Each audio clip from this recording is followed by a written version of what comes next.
Yes, again, welcome back. Kung nakita nyo sa previous vlog, nag-tour tayo sa entrance, lounge, at lobby ng The Address Beach Resort Pajera.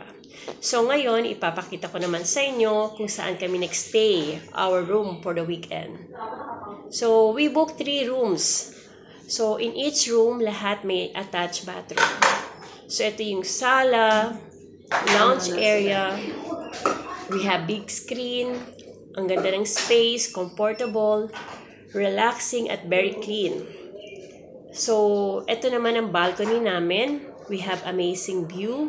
We have sea on the right side. And sa left side naman, meron tayong mountain. This is perfect for peaceful stay.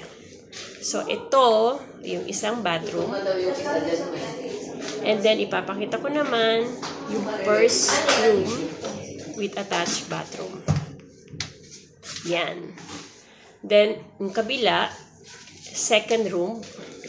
Say hi! I'm doing... Okay. This is the second room.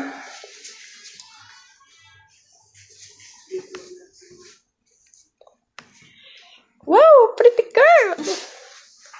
That's the window. Okay. Now we will go to the master bedroom. Okay. So here. Okay. Ayan.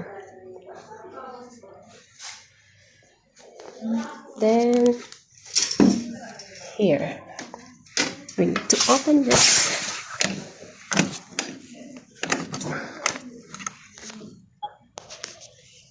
This is the view from the lounge, lobby. This vacation is definitely worth it. Thank you for watching.